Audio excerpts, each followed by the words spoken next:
Hey guys, I'm Pixel Dan, and this is a review of the Voltron Yellow Lion and Hunk figure from Mattel.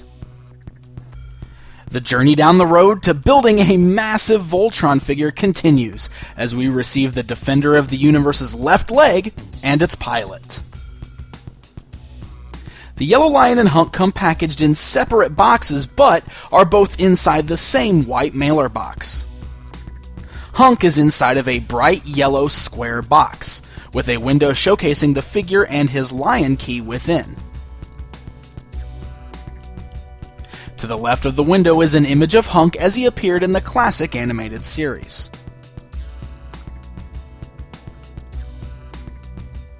The back has a very cool retro-looking backdrop with a shot of the figure, as well as a small bio on Hunk being the pilot of the Yellow Lion.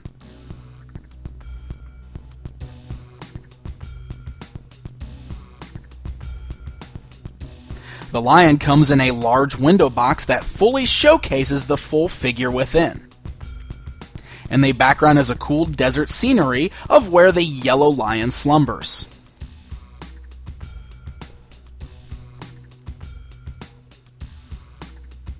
The back of that box shows off the lion and some of his features, gives a brief bio on his pilot Hunk, and shows where the lion will attach to the fully formed Voltron.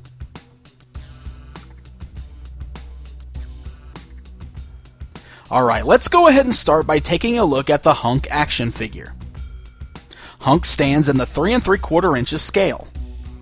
His outfit is colored more of an orangish yellow rather than a straight bright yellow like the lion, but this is more accurate to the look of the character from the cartoon series.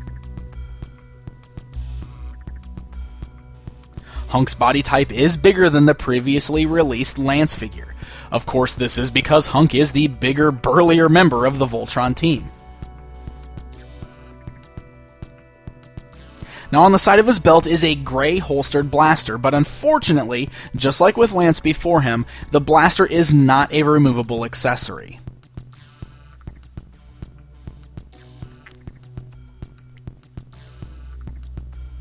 Hunk's unhelmeted head sculpt is pretty great. He features the characteristic large chin and red headband. I do think something looks a little off with the neck area though. It might be a little too skinny, because the head looks like it's a little too big sitting on top of that skinny neck. But overall, I really like this head sculpt, and it's certainly the best rendition we have ever seen in action figure form. Alright guys, so let's take a closer look at the Hunk action figure. Now, it's very similar to the style of the Lance figure that we got the month prior, or I guess it was 2 months ago now that he came out.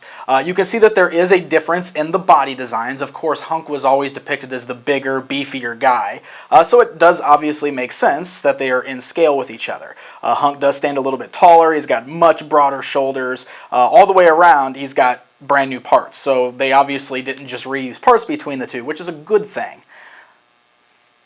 The articulation on Hunk is exactly the same as what we saw with Lance before. Shoulders are ball-like joints, they move up and down, they rotate 360 degrees.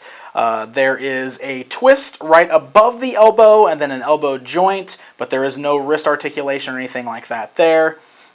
The waist does swivel, there's no torso articulation at all. The legs do the split motion, they move forward, backward. Then you've got kind of like a little hidden joint underneath the knee here that allows bending of the knee backwards and forwards, which is kind of weird, I guess, so you can get that broken leg look.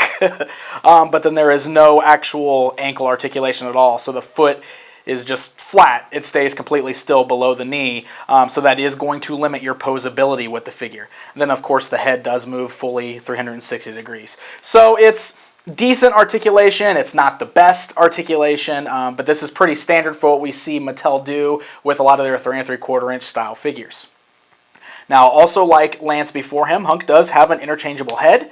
It just pops right off. You can see it is just one solid peg piece that's all attached to the torso. It's not separate.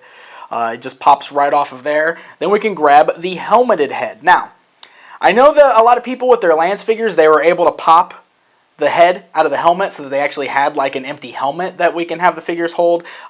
This Hunk figure is not doing that, so it's obvious that it's not intended to do that. It's glued in, but you could probably pry it out if you really wanted to. But the head just pops on. It's nice and tight. It holds really well. The articulation's great, so that feature actually works very well, and that gives us our helmeted head Hunk. Now, of course, he also comes with the key to the yellow lion, which in this case actually also doubles as a stand for the figure. There's a small little peg on the insignia there. He's got holes in both of his feet, so however you want to position it on there, you can get him standing up, so you've got a nice little figure stand for your Hunk figure.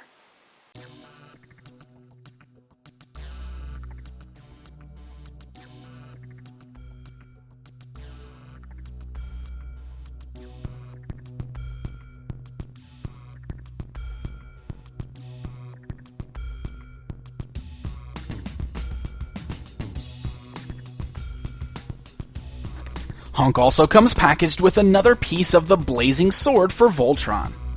Each figure comes with a piece of this sword, and Hunk has a piece of the handle, which attaches very tightly to the piece that came with Lance.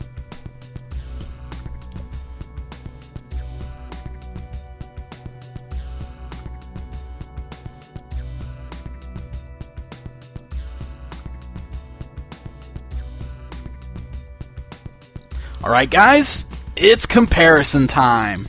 Here's Hunk standing alongside his vintage counterpart from the Panache Place toy line.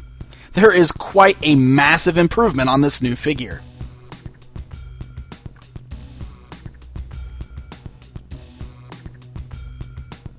And here he is alongside the Trendmaster's Voltron 3rd Dimension version from 1997. The costume was completely changed for this series, so there's a definite difference here, especially in the size of the figure.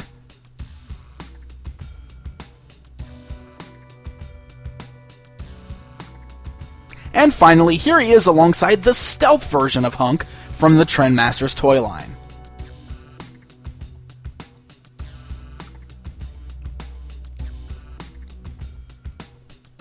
Alright, now let's move on to taking a look at the yellow lion. Now the running theme we'll be seeing on all of these lions is that Mattel is going for a more cartoon accurate look. This is why the legs are made of a solid gray rather than the metallic silver that most of the previous toy versions of the lions have had. Also missing is the number on the lion's back, but again, those numbers never actually appeared in the cartoon series. This was only a detail that was seen on previous toys. Now, even though I understand this is meant to be more cartoon accurate, I still think I would have preferred a more metallic look to both the legs and even the yellow body. The yellow of the plastic is nice and bright, but it seems a little plain at the same time, as there's no shading or variation to the color whatsoever. I think a little bit of a metallic shine might have helped this.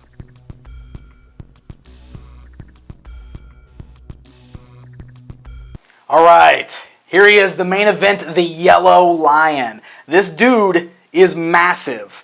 And if we want a little bit of a comparison, here's the red lion that we got before. And we talked about how big the red lion was. Look at how much bigger the yellow lion is than the red. Of course, this is because the yellow lion is Voltron's left leg, so being a leg piece, he does have to be bigger than Voltron's arm. But he is quite massive. And you're looking at them side by side, you can see the differences in their actual design, so the details are all very different, the shapes of the heads, everything there is quite a bit different from each other. Now the functionality of the yellow lion is very similar to what we saw with the red lion. The articulation is about the same with some slight differences here and there. The head on this one actually has a movement that goes up and down. This is because the head actually folds up when he forms the leg. One thing to note is that once it gets up, it's locked. So you can't move it back down without pressing the little release button for the transformation sequence, which I'll show you in just a bit. Otherwise, the head does move left and right. It's very tight articulation. You can hear it clicking to rotate. And then the mouth does open. 2 clicks open, 2 clicks shut. Aside from that, there is no other articulation in the body whatsoever. With the red lion, of course, we had a bend in the middle section because it's the elbow for Voltron. With this being just a straight leg, we've got nothing. So there is no other posability. This is all solid right here. The tail does have articulation joints up at the top and in the middle section. It's actually double jointed in the middle, so you can kind of fold that around and bend it however you want the tail to work.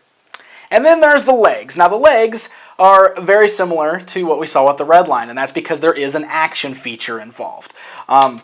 There's not a lot of posing options you can get out of them because of this action feature. But just to see, they do bend at all of the paws. There's articulation joints there, and you can hear that they are still very tight. They do a lot of clicking. That's on all 4 of them. They do bend at the knee joints. And you can hear it's very solid. The thing is, though, is because of the little spring-loaded feature that's in the legs, there's really only one good way you can get those back legs positioned so that he stays standing. And you can see I'm even kind of having a problem doing it still. And then the front legs, I mean, you can do some variations on the poses, but you're not going to get a lot of really dynamic poses or anything like that out of him. Now, the biggest reason for that is because of this action feature that's involved. So first of all, let's go ahead and transform the yellow lion into the leg piece so you can see how that works. Now, it's very simple to do. The head, as we saw a little bit ago, just snaps up and it locks in place. Then the same thing with all of the legs. You just kind of fold those up and they lock in place. The front legs will do the same kind of thing. Fold those up like that. And then the tail actually just kind of folds up into the top and sits there. Now the red lion actually had a cover that covered up the tail. The yellow lion does not have that. It just kind of folds up and sits on top there. And then for this final piece, there's this little flap that folds down in the back, which actually works as the back heel for Voltron to help keep him balanced. Because you will notice that the little paws down here actually do kind of keep Voltron's foot up off the ground a little bit. And this here just kind of helps balance him so that if he rocks, you're not going to have to worry about Voltron tipping over, which is probably a good thing that that's there. So, one of the action features that this thing actually has is it's got an auto transform sequence that turns it back into lion mode. This is the same thing that was with the red lion, and I think one of the big kind of questions about this is, why do we really need an auto transformation sequence to turn them back into the lions? That's not something that we really see very often in the cartoon. We've never seen them just like deform from Voltron and snap back into the lions. It just doesn't happen as often. Usually once they combine into Voltron, that's kind of the end. So it is kind of questionable why they went this route, but nonetheless, this is the way it works. On the yellow lion, there's just one button. On the red lion, you had a couple buttons. This one, there's just one button, and when you press it, it unlocks everything. And you can see the legs pop down, the head pops down. Everything is spring-loaded and snaps back into place. My biggest gripe about this action feature is that I really worry about it wearing out eventually. With these legs being completely spring-loaded and held into place by these little locks, I'm worried that it's going to wear off eventually and that we won't be able to lock the legs back in place. Also, it's so easy to hit this button on the back that I'm kind of worried that when we've got him in Voltron mode, it'll be real easy to accidentally bump this button while we're playing with Voltron and all the legs snap back out. So, time will tell on that one. We'll have to do those tests when we can actually form all of Voltron. But the action feature itself is just like we saw with the red lion. Alright, so the last little feature with the yellow lion here is he does have an opening cockpit, so you can sit your Hunk figure on the inside. Now, the same thing with the red lion, you can actually use the little key, the figure stand, to also open the cockpit. You can see there's a small little nub here, and by putting the yellow key on the inside, it presses down a button, which allows you to lift up the cockpit. Now, on the yellow lion, it's this entire section that folds open. If you remember on the red lion, it kind of opened up doors outwards. This one, the entire back of the yellow lion lifts up, and then it's got a small little cockpit on the inside there. One thing about this is it is kind of hard to open. You can open it without the key, but you really kind of have to press your fingernail down inside there to hit the little button to get it opened up. So it is much more useful actually having the key to open up the cockpit. So the inside of the cockpit's got some minor detailing. There's just some little decals inside there that show little control panels and stuff. And then Hunk can get in the sitting position there. You can just put him right inside the cockpit. You can see he fits in there sitting down all the way, and you can close the lid completely on the yellow lion. He fits in there perfectly, and Hunk is ready for battle.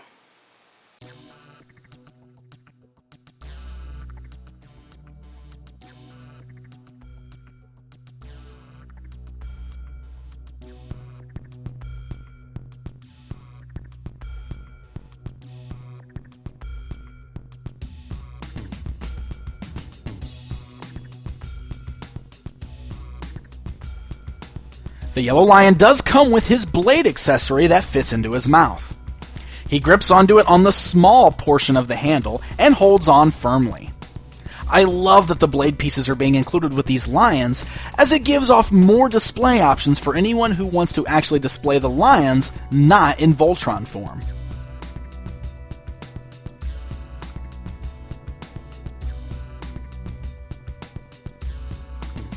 Now, as I said, the lion is quite massive, as you can see him compared to the red lion, and even Battle Cat from the Masters of the Universe Classics line.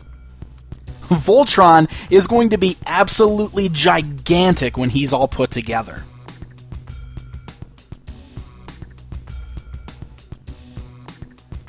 Alright guys, it's comparison time! Here's the yellow lion alongside the vintage version from Panache Place. Now these two share the most similarities because they both have the ability to put the figure inside the cockpit, so it's definitely the best comparison. But you can really see the big differences between the designs of the two.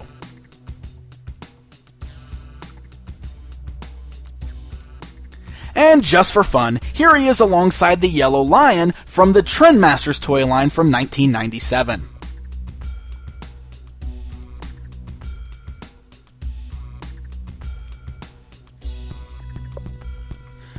While I'm not too keen on the spring-loaded action feature still, and the paint job could use a little something extra, overall I do still think this is a really fun toy.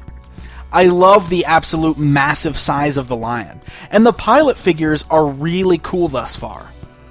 And the ultimate payoff at the end of the year will surely be worth it. I said it once before, and I'll say it again, it's going to be a long wait to the end of this year when we can finally complete Voltron. The Yellow Lion and Hunk will be available on MattyCollector.com on April 16th, 2012. Until next time.